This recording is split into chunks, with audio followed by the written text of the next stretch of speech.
Isn't it strange how small towns seem to attract ghosts? Well, perhaps that's not the case. Maybe big cities have just as many, if not more ghosts around, but only in small towns, where people speak enough to each other that such tales are able to work their way around. Elliston, Ontario, Canada is a small but lovely town.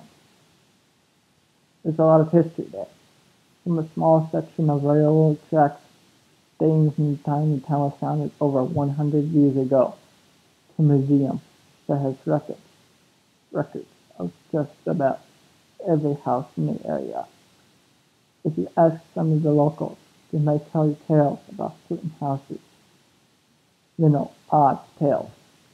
For example, there's one house with a servant staircase that was boarded up years ago because a man hung himself there after his son went crazy. They had to board up the staircase because people using it kept seeing him there, swinging from the ceiling. Another story tells of one house where a rocking chair on a back porch rocked by itself, sometimes with a spectral old woman sitting there. As locals might tell you, when the people who lived in the house tried to dig up the ground behind the house to build that porch, they found bones.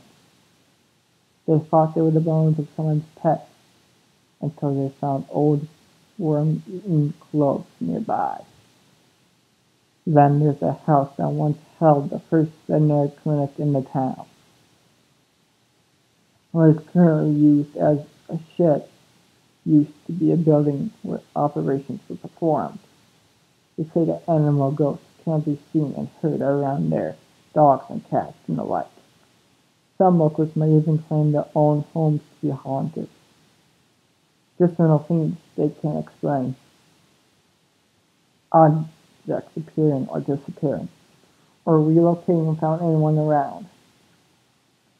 Children's fingerprints appearing on mirrors despite no children living in the house. A shower curtain that moved when no one was behind it. A ghostly whisper, or footsteps heard when one knows oneself to be alone. That one trusted door that came to the house, that one day was discovered to have the word or the name Grace written 100 times on the word underneath one of the drawers. Sometimes, however, there's no particular tale to a place. There will be a house or a building that simply looks abandoned, and when you ask a local, they'll only say it's been like that for a long time. They don't know if anyone has ever lived there, but there surely isn't anyone living there now.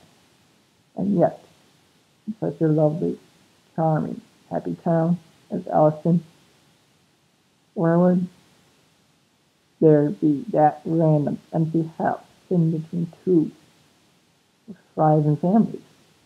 What's more, if it really has been abandoned so long, how is it in such a town that everyone speaks so openly?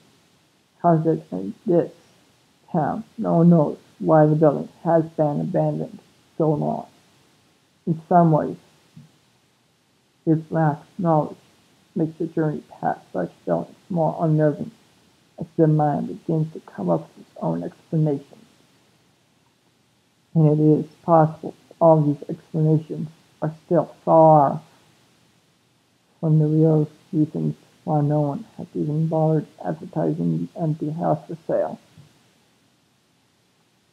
Many will choose to go to the Elliston Museum to ask about these houses before they purchase them, just to learn of any history that the realtor might not have mentioned. 76 Victoria Street West is not a house. Rather, it's a space reserved for a possible store in the strip of stores in what is akin to a downtown area for Elliston.